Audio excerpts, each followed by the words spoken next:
The Christian Church Disciples of Christ is a pro-reconciling, anti-racist church that seeks to be a movement for wholeness in a fragmented world.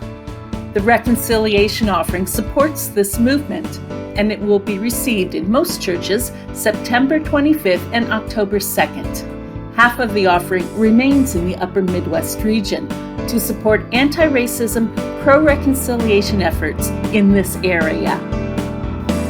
Some of these efforts include online seminars and educational aids, such as the February 2022 Action Calendar and workshops at the All Congregational Gathering and Ministers Institute. As members of the region's anti-racism, pro-reconciliation team have participated in these efforts, they have discovered the importance of self-examination to reveal how they have been impacted by racism and privilege in society. Some of these discoveries are shared by the Reverend Owen Caton, the senior minister of Ankeny Christian Church and one of the co-chairs of the anti-racism pro-reconciliation team in the Upper Midwest. You know, when I was growing up, my parents were very intentional about things surrounding diversity and equality. You see, I was born in 1969, about right toward the end of what we know as the civil rights movement, as it was kind of coming to a close. And my parents, they were deeply impacted by that very civil rights movement, so much so that whenever we would move to a new town or a new place, they were very intentional about seeking out a person of color to be their realtor. And they were very intentional about making sure that we lived in neighborhoods that were integrated, that had people of many different colors and backgrounds as a part of their histories.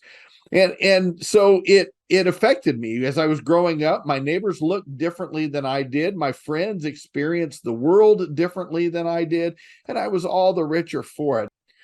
Now, in my adult life, my wife and I have not been as intentional as my parents were about the same things and in the same way. It's not that we've intentionally fled places where people of color live. Rather, we've simply lived as though racism is a thing of the past. We simply have lived as though it ended with the civil rights movement, unless, of course, you're a person of color who feels the ongoing sting and effects of racism. Recent racially motivated violence, such as the threats against historically black colleges and the mass shooting at a Buffalo supermarket, demonstrates that the sin of racism continues to exist. Silence in the wake of such sin can be viewed as agreement with its intent. For evil to flourish, it only requires good people to do nothing. In response to these incidents and others, the region's anti-racism pro-reconciliation team issued letters signed by lay people and ministers that condemned these hate-filled actions. The thing is, the idea of race is a serious misshaping of our world. It has no real basis in science.